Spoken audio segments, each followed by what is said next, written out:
Financial markets में navigate करना अक्सर चैलेंजिंग होता है, जहां एक जगह इच्छा रहती है अच्छे रिटर्न्स की और दूसरी जगह जरूरत होती है रिस्क को मैनेज करने की। आर्बिट्राज फंड्स एक यूनिक सोल्यूशन ऑफर करता है इस डिलेमा के लिए। ये एक मार्केट न्यूट्रल स्ट्रेटजी प्रोवाइड करते हैं जो कैपिटलाइज करती है on price discrepancies to deliver consistent and tax efficient returns.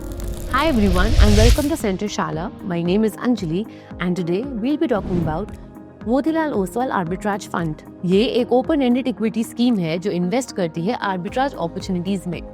ये फंड 16 दिसंबर 2024 को ओपन होगा and it will remain open till 19 दिसंबर 2024। अगर पिछले कुछ सालों की बात करें तो फाइनेंशियल लैंडस्केप ने काफी सारे सिग्निफिकेंट शिफ्ट्स विटनेस किए हैं, जैसे कि combination of regulatory changes, market dynamics और evolving investor preferences.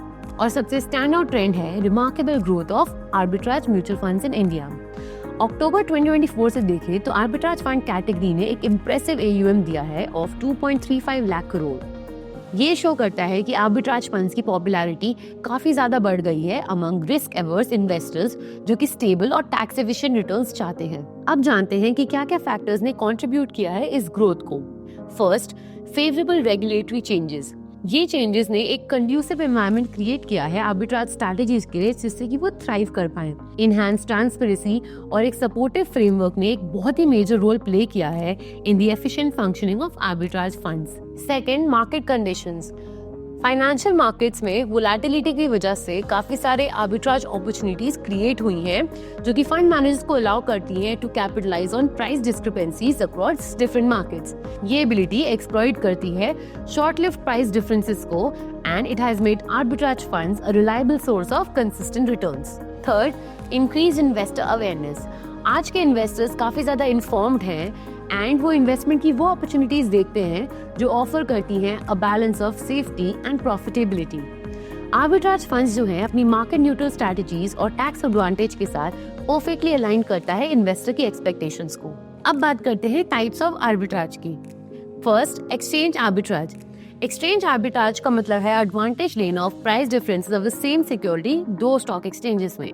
Second, cash and carry arbitrage. Cash and carry arbitrage का मतलब है एडवांटेज लेना प्राइस डिफरेंस का of the same security in cash market और साथ ही साथ future contracts of the same security. Third, reverse arbitrage. Reverse arbitrage का मतलब है आर्बिट्राज की पोजीशन को रिवर्स करना, क्योंकि जो प्रीमियम्स फ्यूचर मार्केट में है वो नेगेटिव हैं and you can sell the stock in the cash market and simultaneously by the futures of the stock. Fourth, index and basket stock arbitrage. ये सिमिलर है कैश एंड कैरी आर्बिट्राज से। इनका एक difference ये है कि instead of a single stock यहाँ पे आर्बिट्राज है इंडेक्स के लिए। Fifth, corporate driven arbitrage. इनकी स्ट्रेटजीज बेस्ड हैं either on rights issue, mergers and acquisitions और डिविडेंड आर्बिट्राज में। ये एक्टिविटीज इन्वॉल्व करती हैं कैपिटलाइजिंग और मार्केट इनएफिशिएंसीज जो कॉर्पोरेट एक्शन से होती हैं to generate risk free returns. अब जानते हैं why should you choose arbitrage funds. First, equity taxation. Arbitrage funds जो है वो टैक्स होते हैं as equity funds and hence in high income bracket they can allocate as alternative to liquid और debt funds. Second, low risk. Returns of capital जो arbitrage fund से आते हैं it is not dependent upon market direction. Third, lower volatility. Arbitrage spreads once locked in are not volatile due to exposure to both buy and sell positions.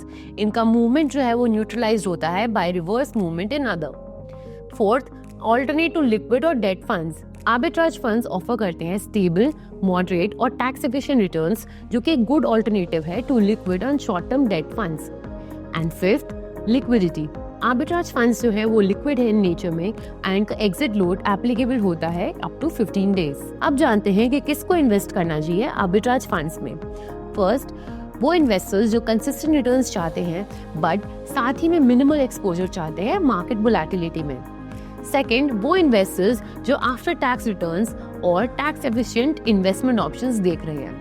Third, वो investors जो fixed income जैसे returns चाहते हैं but without exposure to interest rate risk और credit risk, जैसे कि retirees और conservative savers. Fourth, वो इन्वेस्टर्स जो शॉर्ट टर्म में अपने फंड्स को एक्सेस करना चाहते हैं बट साथ ही साथ वो चाहते हैं कि उनको बेटर रिटर्न्स मिले देन ट्रेडिशनल सेविंग्स अकाउंट और फिक्स्ड डिपॉजिट्स। अब जानते हैं कि why should you choose Motilal Oswal arbitrage fund. इनका इन्वेस्टमेंट ऑब्जेक्टिव है to generate long term growth of capital by predominantly investing in arbitrage opportunities जो कि प्रेजेंट हैं बिटवीन कैश और डेरिवेटिव मार्केट्स में, एंड साथ ही साथ within the derivative segment, complemented by investments in debt securities and money market instruments. अगर investment allocation की बात करें तो मिनिमम 65% और मैक्सिमम 100% इनका equity and equity related instruments में होता है, including derivatives. Minimum 0% to maximum 35% इनका डेट और मनी मार्केट इंस्ट्रूमेंट्स में होता है, including the margin money deployed in derivative transactions. अगर एंट्री और एग्जिट लोड की बात करें तो इनका एंट्री लोड निल है एंड एग्जिट लोड 0.25 है इफ रिडीम्ड ऑन और before 30 days from the date of allotment. अगर आपने 30 days बाद रिडीम किया है from the date of allotment तो आपका एग्जिट लोड निल हो जाएगा। Entry load will be applicable on switch amongst the scheme of MOMF। Further ये भी क्लैरिफाई किया गया है कि कोई एग्जिट लोड चार्ज नहीं होगा on a switch out from regular to direct plan within the same scheme. Minimum investment amount इनका 500 रुपीज है। Well, this was all about the Motilal Oswal Arbitrage Fund. We hope you like this video. Thank you.